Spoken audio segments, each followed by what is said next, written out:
Dice Mateo 8, del 23 al 27, y entrando él en la barca, sus discípulos le siguieron, y he aquí que se levantó en el mar una tempestad tan grande que las olas cubrían la barca, pero él dormía. Y vinieron sus discípulos y le despertaron diciendo, Señor, sálvanos que perecemos. Él les dijo, ¿por qué teméis, hombres de poca fe? Entonces levantándose, reprendió a los vientos y al mar, y se hizo grande bonanza. Y los hombres se maravillaron diciendo, ¿qué hombre es este que aún los vientos y el mar le obedecen? Vamos a orar. Padre, gracias te damos por el día y gracias nuevamente por permitirnos estar aquí un grupo de hermanos en este lugar, Señor, y poder compartir juntos. Te pedimos, Padre, que tú bendigas tu palabra en nuestras vidas y que tu palabra pueda llenar nuestra mente, nuestros corazones, y que podamos entenderla, que tu Espíritu Santo nos guíe a través de ella, Señor, y que podamos crecer, podamos madurar a través de la enseñanza de tu palabra, y sobre todo que podamos, Señor, crecer en la fe en Cristo Jesús, poner nuestra confianza en Cristo, que es nuestro Salvador, Señor, nuestro protector, nuestro ayudador. Bendícenos, oh Señor, y glorifica tu nombre en esta hora. En el nombre de Jesucristo te oramos. Amén. Bien, vamos, como dijimos ahorita, gracias al Señor por poder compartir juntos, ¿verdad? Poder estar juntos esta mañana en su casa. Aunque somos pocos, pero es una bendición, ¿verdad? Poder estar juntos. Hay hermanos que no están porque están disfrutando con la familia. Esta es la semana de Spring Break, ¿no? Entonces salieron con los muchachos, los que tienen muchachos, y están vacacionando. Así que les exhortamos también a todos que cuando tengan chance sacan de vacaciones, que las vacaciones son buenas. A Verónica, como le dice a Leandro, dale, gasta que hay que ir a Orlando. Hay que irse de crucero, claro. Cruzamos del baño para el cuarto. Sí, y están cruzando. No, pero en su tiempo, pero hagan planes. La bendición de que tenemos en este país que podemos ir a una pila de lugares. Y se puede pagar, gracias a Dios se puede pagar. Porque aquí se pueden usar las tarjetas de crédito se pueden pagar poquito a poco. No abusen de ellas, pero es una ventaja que uno puede usar, ¿verdad? Y si quieren hacer turismo a bajo precio, le pueden preguntar a Gricio o María Gato, que son las especialistas en viaje. Que hacen una compañía de viaje, de agencia de viaje con María Gato y Gricio. Pero es una bendición, ¿verdad? Una bendición tremenda y poder compartir juntos. Le damos gracias a Dios por eso. Traje para compartir con ustedes esta palabra, una palabra tremenda, ¿no? Me encanta, ¿no? El poder estudiar la vida de Cristo, su ministerio, cosas que pasaron en el ministerio de Cristo. Cristo dice en la Biblia que hizo muchas cosas, pero no todo se escribió. El mismo Juan termina su evangelio diciendo que si se escribiera todo lo que Cristo dijo e hizo, dice, no cabrían los libros en el mundo para poder narrar todo lo que ellos pudieron ver. Sin embargo, lo que se escribió no es todo lo que Jesús hizo, ni todo lo que enseñó. Pero Juan dice que esto que se escribió, que tenemos aquí plasmado en un libro, dice que se hizo para que nosotros supiéramos que Jesucristo es el Hijo de Dios, ¿verdad? Para que pudiéramos ver que Cristo era el Mesías que se había prometido, que pudiéramos conocer a Jesús, quién es Cristo, ¿verdad? Y pudiéramos poner nuestra confianza en Él. Así que podemos decir que tal vez de lo que Jesucristo hizo, de la vida de Cristo, los evangelios son un resumen bien pequeño de toda la vida de Cristo. Probablemente se escribió muy poco con respecto a lo que Jesús hizo, pero lo que se escribió era suficiente para que nosotros podamos entender que Cristo es Dios y que Cristo es el Salvador, ¿verdad? Y cómo actúa Jesús en nuestra vida. Muchas de las cosas que Cristo hizo con sus discípulos, precisamente, fue para que ellos pudieran entender que Él era el Mesías.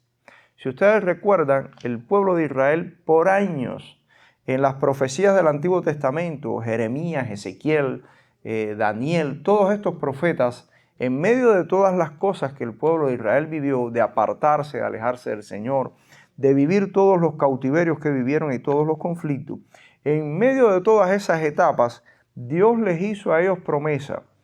Les habló de una disciplina, pero en medio de todas aquellas disciplinas que ellos tuvieron que vivir, que fueron los cautiverios, Dios les hizo una promesa de restauración a la nación. Y dentro de esas promesas estaba la promesa de la venida del Mesías.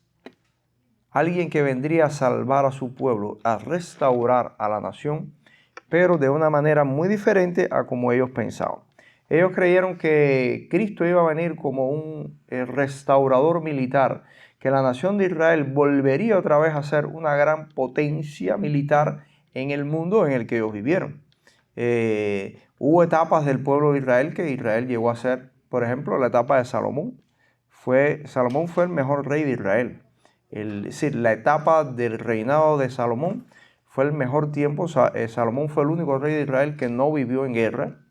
Fue la etapa de mayor prosperidad, de mayor control de la nación de Israel, incluso sobre las naciones vecinas. Israel gozó de un privilegio tremendo.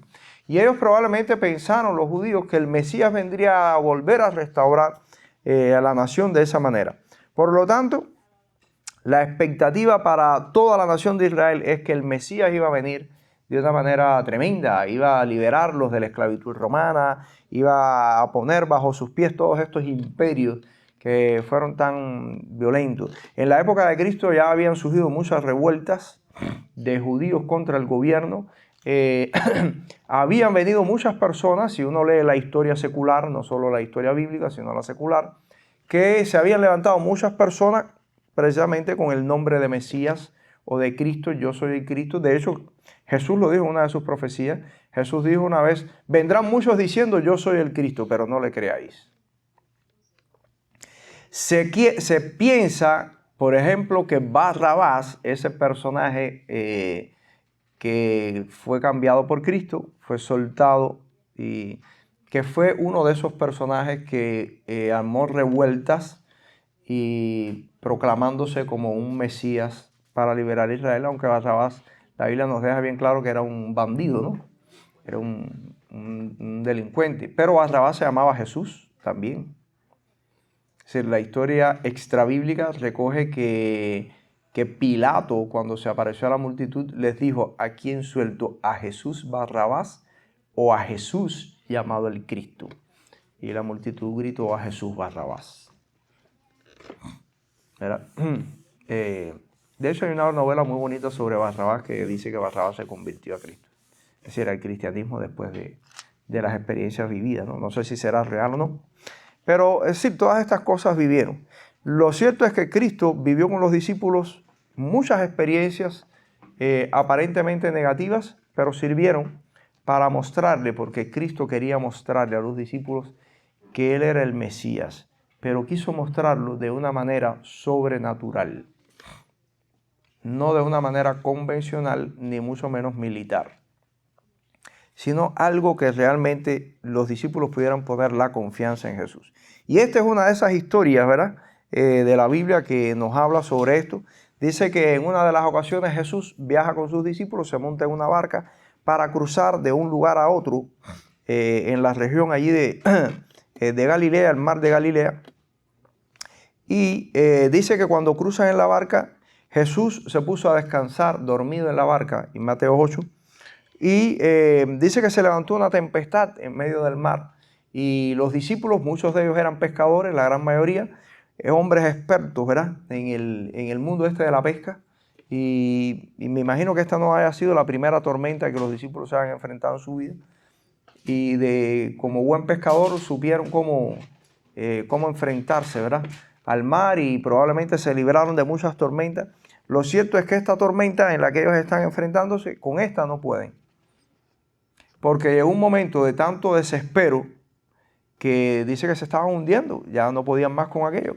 Y en medio del conflicto, ¿verdad?, dice que fueron a donde estaba el Señor Jesús y le dijeron: Señor, sálvanos que perecemos. Y es interesante, ¿no?, la manera en la que se enfoca el asunto. Mientras no sintieron la amenaza de la muerte sobre ellos, no se acordaron de Jesús. Ellos estaban luchando con la tormenta. Cuando vieron que ya no podían más, dijo: wow, y el Señor durmiendo, dijo: sálvanos que perecemos. Me gusta cómo Lucas narra la historia. Lucas narra ese pedazo, le añade un detalle más a la forma en la que los discípulos se enfocan hacia Cristo. Lucas dice que los discípulos le dijeron, Señor, ¿no te da cuidado que perecemos? Es decir, ya no están clamando por ayuda, sino que están acusando a Jesús. Como dice, ¿a ti no te importa la vida nuestra? Nos estamos hundiendo y a ti esto no te importa. Tú estás ahí fresco como una lechuga, como decimos los cubanos. Le dijeron, a ti no te importa que nos estamos muriendo y tú estás ahí, ¿verdad? Nada, tú no te inmutas. Estamos muriendo y tú ahí. Y esa es una tendencia que tenemos los seres humanos, ¿verdad? En medio de los conflictos culpamos a Dios. Y decimos, Señor, ¿dónde tú estás, Señor? Tú no te acuerdas de mí, tú no me escuchas, tú no... ¿Y por qué me tuvo que pasar a mí? Y tenemos la tendencia siempre a cuestionar a Dios, ¿verdad? Y otra de las cosas que sucede es que nos acordamos de Dios realmente. La mayoría de las conversiones de todo el mundo son en los momentos más críticos de su vida. Por eso yo pienso que a veces Dios usa las crisis de la vida, no nos las quita. Porque nosotros siendo cristianos, aun cuando somos bendecidos por Dios, tenemos la tendencia a alejarnos cuando estamos bendecidos. Entonces el Señor sabe que nosotros somos así y a veces nos deja sujetos a algún problema, ¿verdad? Para que no te lo voy a quitar nunca, porque si te lo quito no te vas a acordar. Cuando te bendigo te olvidas, te fuiste. De eso Dios se lo dijo a la nación de Israel una vez. Le dijo, no te voy a quitar a tus enemigos porque no sea que te alejes de mí y creas que todo lo que tienes tú te lo ganaste y que tú lo luchaste. Porque tenemos esa tendencia como seres humanos, ¿verdad? Nos alejamos del Señor. Cuando todo está bien, ni nos acordamos del Señor, ¿verdad? Ahora, cuando la vida nos aprieta y se nos pone difícil, nos levantamos temprano para orar, le pedimos a todos los hermanos que nos acompañen en oración, leemos nuestra Biblia más que nunca, buscamos del Señor como nunca antes, ¿verdad? Pero cuando todo estaba en bendición, ni nos acordamos de esas cosas. Entonces, por eso pienso que a veces el Señor nos deja. El apóstol Pablo le dijo una vez al Señor, Señor, quita el aguijón de mi carne. Pablo sufrió alguna experiencia. En el mundo de la teología se ha discutido muchísimo. ¿Cuál fue el aguijón de la carne del apóstol Pablo? Algunos piensan que el aguijón de Pablo fue la iglesia de Corinto, que le dio muchos dolores de cabeza a Pablo. Pablo sufrió muchísimo en Corinto. Otras personas piensan que el apóstol Pablo, el aguijón de su carne, fue una enfermedad de la vista. Pablo tenía problemas de visión y que probablemente no podía ver bien. De hecho, algunas de sus cartas no son escritas por él, sino por otra persona. Y así, ¿no? Hace referencia cuando la conversión, ustedes se recuerdan que Pablo tuvo unas escamas en los ojos y perdió la vista y demás, y que hay muchos teólogos piensan que eso le dejó secuelas y el apóstol Pablo tenía dificultades para ver. Hace poco me dieron un comentario, ese sí nunca lo había visto, tremendo, de un posible aguijón de la carne del apóstol Pablo. Me dijeron que Pablo probablemente estuviera luchando contra la homosexualidad. Y dije, bueno, compadre, primera vez que, no sé si es ahora con el lío este que todo el mundo es homosexual, ahora le quieren achacar a Pablo que también tenía problemas homosexuales, pero en la Biblia no veo ni el más mínimo indicio de que eso exista. Eso me lo dijo un cristiano, no me lo dijo un inconverso. Y yo, bueno, primera vez, yo no lo creo, pero hoy en día sí, hay de todo. El caso es que lo cierto es que el apóstol Pablo luchó contra un aguijón en su carne. Que Pablo lo califica, dice, como un mensajero de Satanás, que lo abofeteaba. Así que tiene que haber sido algo bien fuerte en su vida. Y Pablo dice que oraba al Señor y le decía, Señor, quítame el aguijón. Y el Señor le dijo, Pablo, bástate mi gracia. Mi poder se perfecciona en tu debilidad. Y Pablo dijo, por lo tanto, más bien he aprendido a gozarme en mi debilidad. He aprendido a convivir con ella, a soportarlo y darle gracias a Dios. Uno de los predicadores más grandes de la historia del cristianismo moderno fue este predicador, le llamaban el príncipe de los predicadores, Charles Spurgeon. Spurgeon fue un predicador tremendo. En los años 1800 y pico, predicó la era del gran avivamiento del mundo. Y Spurgeon fue un predicador tremendo. Sin embargo, la historia nos dice que Spurgeon fue un hombre que padecía de depresión. De hecho, en una de las ocasiones, Spurgeon estuvo fuera del ministerio por varios años por una crisis depresiva de la que no podía salir. Y Spurgeon mismo dijo, narrando su vida, que le llegó a un punto en que le empezó a dar gracias a Dios por su depresión, porque su estado depresivo era lo que lo había acercado al Señor. Y era lo que lo mantenía en una vida de oración constante. Y fue un hombre extraordinario. Spurgeon fue un predicador tremendo. Le decían así el príncipe de los predicadores. Murió joven y murió precisamente a consecuencia también de sus estados depresivos. Una persona deprimida constantemente está expuesta, ¿verdad?, a enfermedades y cosas porque su sistema inmunológico está débil. En aquella época donde había, no había mucha, la salud no estaba muy desarrollada, la higiene no era muy buena, así que estaba expuesto y Spurgeon murió relativamente joven. Pero fue un hombre de Dios tremendo, ¿verdad? Y Spurgeon dijo, le doy gracias a Dios porque eso es lo que me ha mantenido de vivir en oración buscando al Señor constantemente en mi vida. Hermanos míos, este pasaje de las Escrituras nos enseña una verdad grande.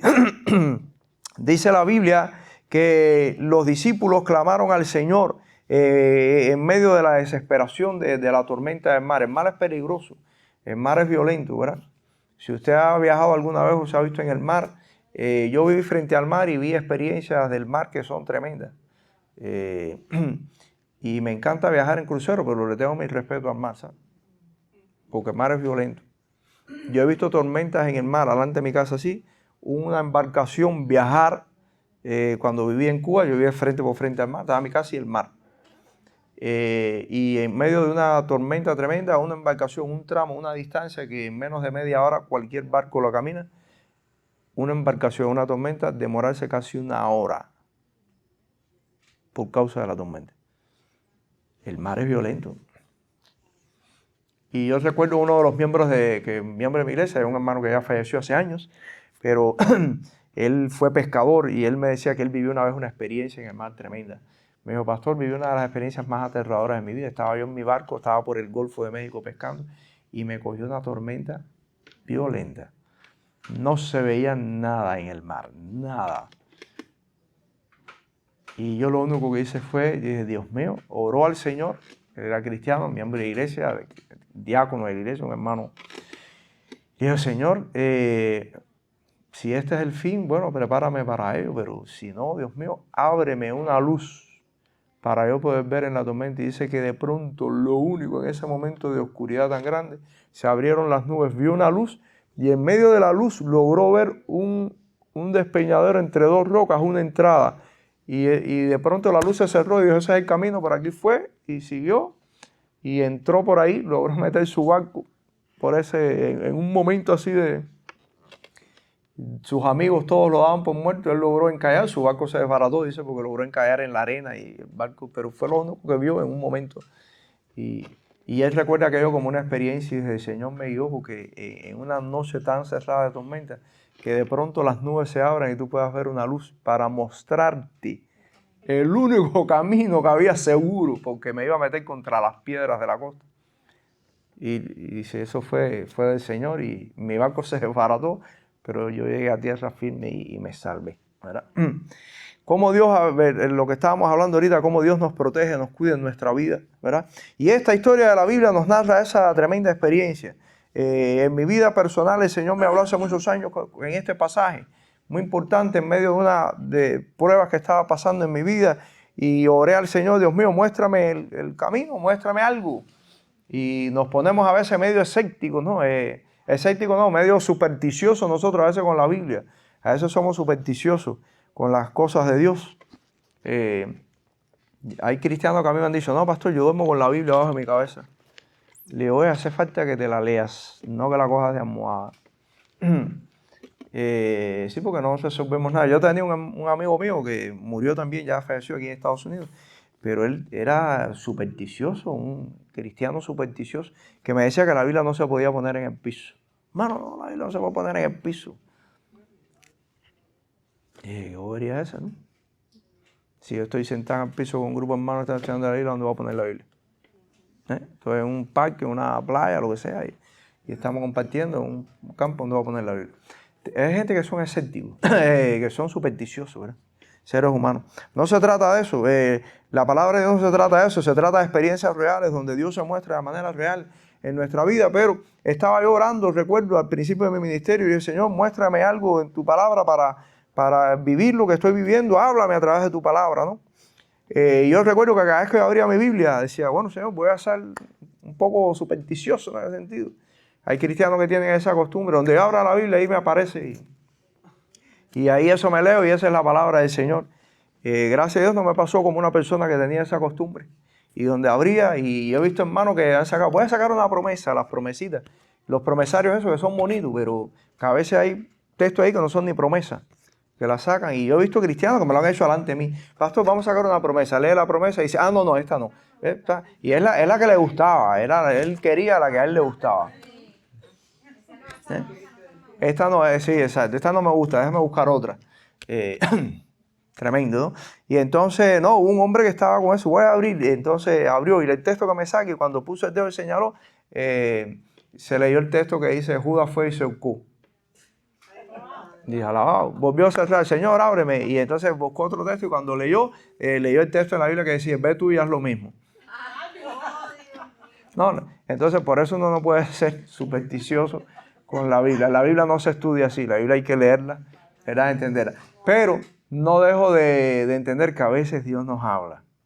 En medio de nuestra ignorancia, el Señor se manifiesta. Y yo recuerdo que en aquella experiencia yo estaba orando y decía, Señor, háblame a través de tu palabra. Y no encontraba nada. Esas etapas de la vida que uno no encuentra respuesta en la oración, ni encuentra respuesta ni siquiera en la palabra de Dios, que la ley es como si estuviera vacío, no te dice nada. Y estaba yo en medio y dije, Señor, voy a abrir tu palabra y el texto que me caiga se lo voy a leer. Y me sale este texto. Y lo leí, uno de los textos que me costó por muchos años, mucho trabajo entenderlo. Y yo decía, Señor, ese pasaje yo no lo entiendo. Y me pasó como la hermana que decía, este no me gusta.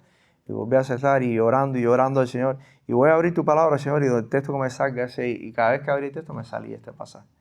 Hasta que le dije, Señor, si tú me estás hablando a través de ese pasaje que yo no entiendo, muéstrame con claridad, que tu Espíritu Santo me diga qué es lo que tú me quieres mostrar. Y ahí cambiaron las cosas. Porque me empecé a leer el pasaje de la Biblia y el Señor me empezó a hablar. Y empecé a orar, Señor, ¿qué significa ese texto? Para mí es difícil entender que en medio de una tormenta Jesús estuviera durmiendo. Porque las embarcaciones de antes eran pequeñas. No estamos hablando de una embarcación que tenía camarote, que tú te puedes meter en camarote y no te estás mojando. Y Jesús durmiendo. Y el Señor me empezó a hablar y oré. Por eso les digo que la Biblia, la mejor interpretación de la Biblia se logra orando. Señor, ayúdame a entender tu palabra, dame visión, ¿verdad? Porque Dios nos guía, la palabra es del Señor, no es nuestra. Y empecé a orar y el Señor me empezó a mostrar algo que aprendí, que sanó mi vida y me dio fortaleza para enfrentar las circunstancias que estaba viviendo.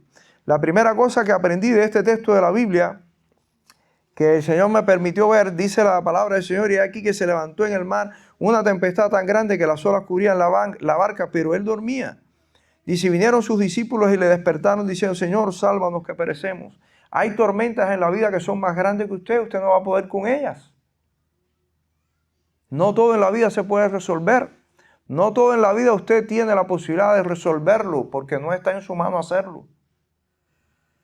Porque a lo mejor usted no tiene el conocimiento, ni tiene, como decimos nosotros, las palancas necesarias para ir al lugar que necesitamos, o no tiene usted el recurso económico para poder resolver eso. Hay tormentas demasiado grandes para nosotros poderlas enfrentar, ¿verdad? Los discípulos estaban en una tormenta, dice que las olas cubrían la barca. Dice, pero Jesús dormía y tuvieron que ir al Señor y decir, Señor, sálvanos que perecemos. Y el Señor me dijo, no te fajes con la tormenta, clama a mí. Dios le dijo a Jeremías, clama a mí, yo te responderé y te enseñaré cosas grandes y ocultas que tú no conoces. A lo mejor la tormenta de tu vida puede ser que no tienes empleo o estás luchando contra alguna amargura en tu alma, alguna experiencia del pasado que no te has podido quitar, una culpa, una amargura, algo que no te deja. Tienes problemas de relaciones con la gente, te cuesta trabajo, ¿verdad? Miren, hermano, todas esas cosas nosotros nos enfrentamos en la vida, a la timidez o el que habla demasiado y no se calla y tiene ese problema, ¿verdad? Tenemos tantas cosas en nuestra vida que nos afectan emocionalmente, espiritualmente. Tenemos tantas situaciones que se convierten en tormentas que nos llevan a colapsar nuestra vida emocional. Y el Señor me dijo, no luches más con la tormenta, clama a mí. Y el Señor me recordó, yo no estoy dormido. Lo que pasa es que estoy esperando a que tú termines de fajarte con la tormenta, como hicieron los discípulos. El Señor estaba ahí. Y yo me imagino que el Señor, con tremenda calma, porque Él tiene el control, como dice el himno que cantamos. Dios tiene el control. El Señor estaba ahí, a lo mejor recostado ahí, a lo mejor como, ¿verdad? Como Dios, disfrutando de las olas. Dice, bueno, todo el día me pasé el día caminando y no me pude bañar, ahora me estoy bañando. Y, rico, refrescando, después de un día soleado. Y los discípulos fajados en la desesperación.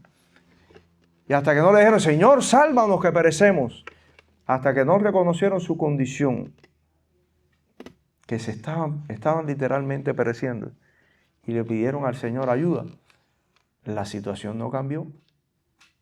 A lo mejor usted está corriendo de acá para allá, gastando en recursos, gastando con gente aquí y allá y usted. Y no has acudido al que puede resolver el problema, que es Cristo. Ayer estábamos hablando en el tiempo de matrimonio sobre esto. El factor fundamental por el cual la mayoría de nuestros hogares están colapsando es porque no pasamos tiempo. Es decir, las familias no pasan tiempo con el Señor. Eso se ha perdido. Reúnanse como familia, los esposos, los padres y los hijos, aunque sea un día a la semana, y decir, vamos a coger para orar juntos y alabar al Señor juntos.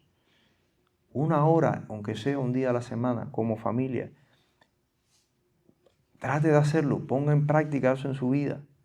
Y después, cuando pase el tiempo, venga y cuénteme a ver si las situaciones de su casa no cambiaron. Yo recuerdo a mi hijo cuando empezó a trabajar en la escuela. Empezó a trabajar y empezó a estudiar y trabajar y yo sé que eso es una etapa difícil para ellos porque son muchachos, están empezando a enfrentarse en la vida y empezó a enfrentarse a la frustración del salario, un salario muy pequeño, como muchacho, en fin, quería ganar dinero, no quiere depender de uno. Y yo recuerdo en ese tiempo que empecé a hablar con él y le dije, mira, vamos a orar juntos.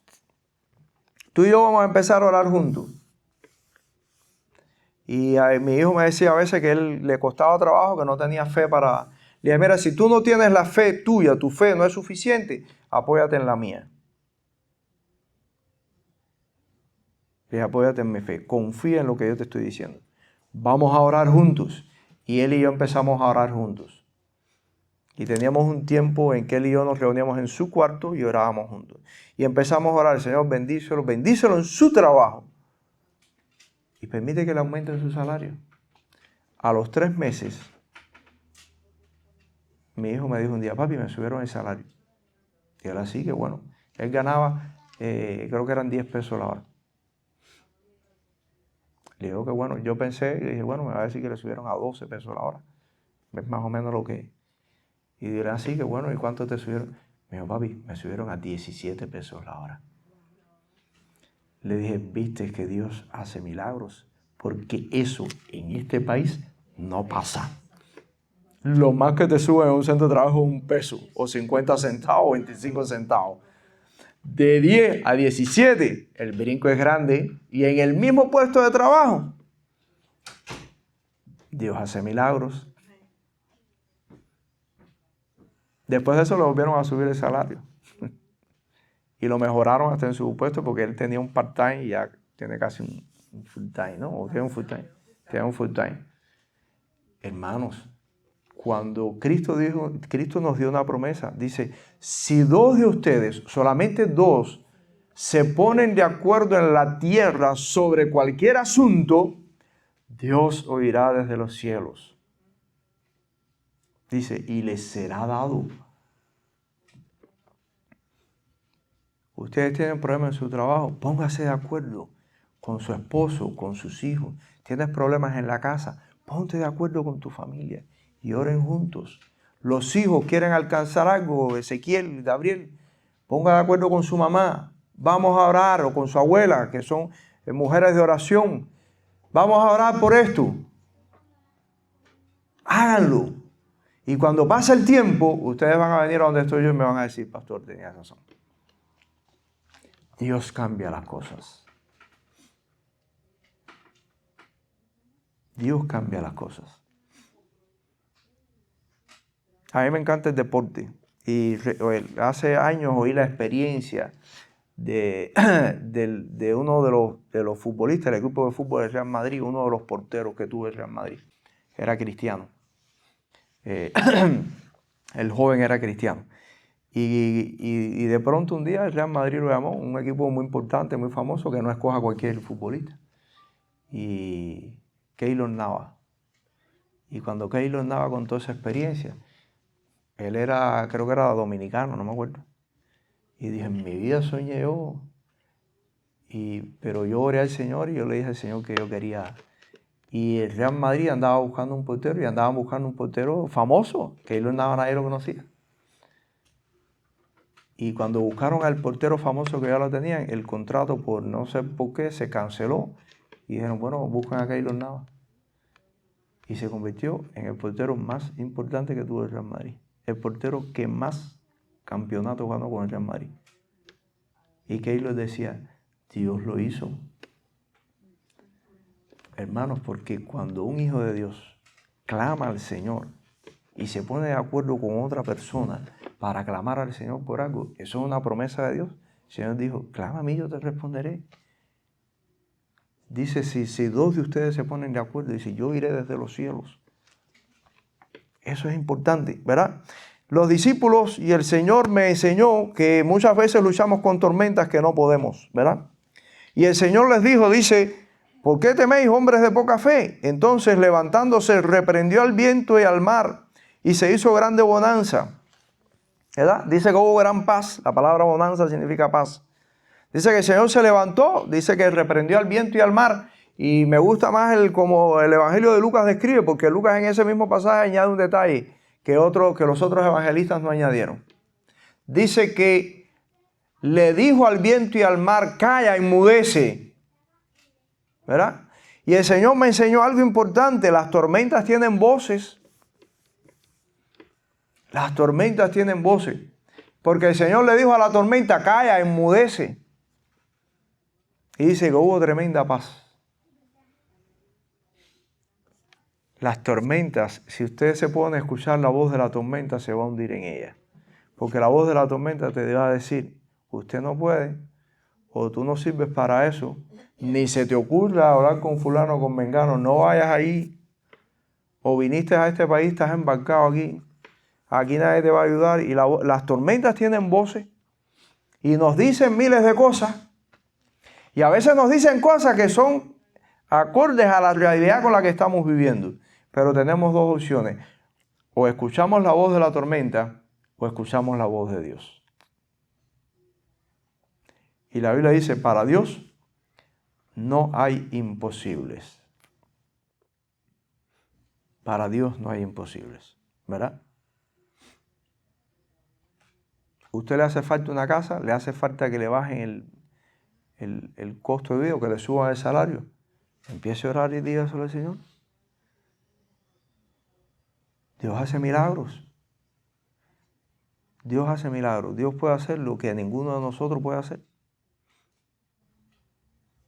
Como si Dios quiere venir y traer al presidente del país aquí. Y bueno, el Señor lo quiso hacer. Para Dios no hay imposibles. Una vez yo recuerdo, estábamos nosotros pastoreando en Cojima precisamente. Una iglesita que parecía una bodega, no tenía aspecto de iglesia, aquello era una bodega.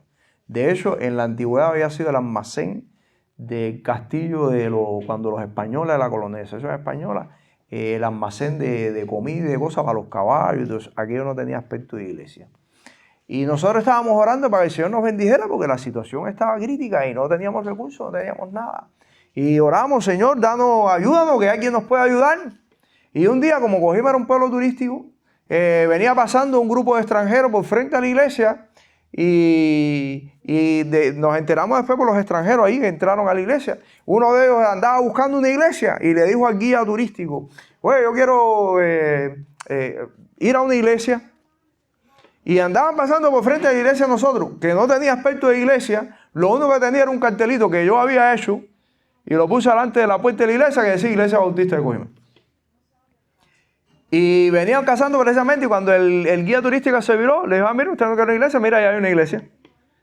Y todos cruzaron y fueron para allá. El grupo de turistas que estaba pasando, todos eran cristianos. Habían ido de turismo a Cuba, estaban en ese momento pasando. El culto ya se había acabado en la iglesia. Solamente quedábamos 2 o 3 hermanos que estábamos cerrando el templo y estábamos conversando y los hermanos entraron. ¿Y usted sabe qué? Nos empezaron a ayudar. Hicieron conexión con nuestra iglesia y el director del programa, que no era cristiano, cada vez que iba a Cuba pasaba por nuestra casa y nos dejaba cosas para la iglesia.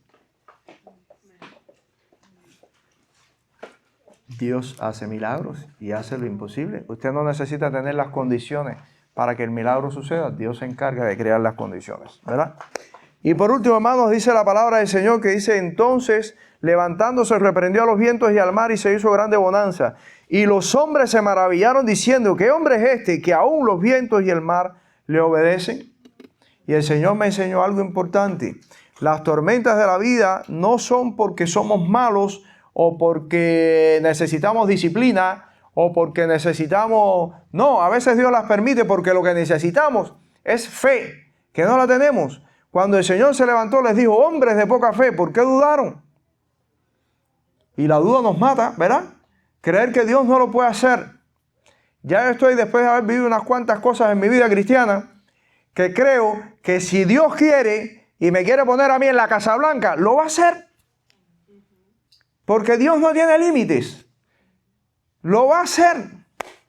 Como si tiene que coger un avión y voy en un avión pasando por arriba de Washington y explotó el avión y el único asiento que cae en la Casa Blanca fui yo. Lo voy a hacer de esa manera, vaya, para que sea un milagro. Para Dios no es un problema. A estas alturas de mi vida, del Señor creo cualquier cosa. Y el Señor les ayudó a vivir esta experiencia precisamente para que los discípulos aprendieran a confiar en el Señor. Porque eso fue lo que ellos dijeron al final. Dijeron, ¿qué hombre es este que aún los vientos y el mar le obedecen? Miren, los discípulos sabían que Jesús sanaba enfermo, echaba fuera demonios, hacía todo eso. Pero no sabían que Cristo tenía control sobre la naturaleza. De hecho, no sabían que Jesucristo era Dios que estaba con ellos. Porque dijeron, ¿qué hombre es este? No dijeron, wow, nuestro Dios es. Y aprendí que podemos estar toda la vida viniendo a una iglesia, podemos estar toda la vida cantando al Señor, podemos estar toda la vida en un ambiente espiritual, sano, saludable, lo que usted quiera, sin conocer verdaderamente al Señor. Y Dios a veces nos permite atravesar las tormentas de la vida para que lo conozcamos. Los discípulos necesitaban saber que Cristo no solo sanaba enfermos, que Cristo tenía el control de todo, aún de la naturaleza. Cristo lo puede cambiar todo en nuestra vida, ¿verdad? Así que, hermano mío, no se asombre ni se asuste por lo que usted está viviendo en su vida, por las cosas que está atravesando. Si es una tormenta para usted, busca al Señor y póngase de acuerdo en la familia, con alguien, vamos a orar. Los discípulos todos se pusieron ahí, oye, vamos a clamar al Señor. Y mire, el Señor cambia las cosas.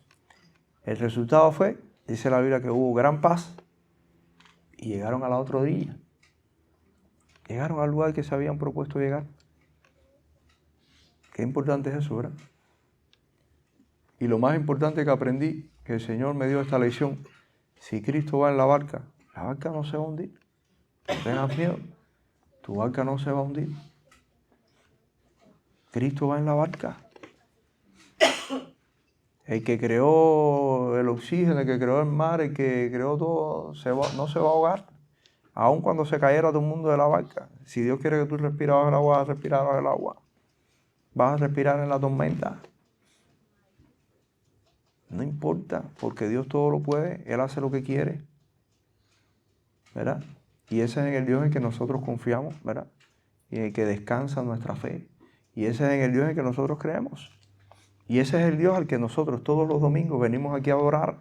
No es por gusto, es porque tenemos un Señor que no solo es Salvador de nuestras vidas y nos perdona los pecados, es que es Señor de toda la creación. Dios hace lo que quiere, ¿verdad? Dios hace lo que quiere. No salvó al profeta cambiando las leyes del sistema solar en una batalla. Y dijo, Señor, fácil es mover la sombra hacia adelante, pero regresarla hacia atrás. Y el Señor le dijo, ok, ¿qué tú quieres? ¿Regresarla para atrás? Vamos a regresar la sombra. Va. Si Dios hizo el universo, no tiene ningún problema con eso. Dios no tiene problemas para resolver nuestros problemas, porque el Señor no está limitado, ¿verdad? Que el Señor nos bendiga. Vamos a orar. Padre, una vez más te damos gracias y te alabamos por tu palabra y porque tu palabra nos enseña, Señor. Tu palabra es bendita. Ayúdanos, oh Señor, que esta palabra pueda fortalecer nuestra fe y nuestra confianza en ti. Ayúdanos en medio de nuestras debilidades y que tu gracia pueda inundar nuestra mente y nuestros corazones. Que aprendamos a confiar que tú todo lo puedes, que tú estás en control de todo y que necesitamos clamar a ti, buscarte a ti, Señor, en medio de las circunstancias de nuestra vida. Ayúdanos, oh Señor. Bendice a tu pueblo en esta hora, a cada hijo tuyo en este momento, Señor. Y glorifícate en tu iglesia en el mundo entero. Aquellos que están en sus templos hoy adorando, Señor, con gozo, con paz. Aquellos que están bajo persecución en esta hora, que no tienen la libertad que nosotros tenemos, pero sé con ellos, fortaléceles y cuídales y pon cerco a sus vidas. Acompáñales, oh Señor, y glorifícate en tu pueblo y guárdanos, oh Señor, hasta el día del fin. Que nuestra fe, oh Señor, no decaiga y que podamos ser bendición para los que nos rodean. En el nombre de Jesucristo te oramos. Amén.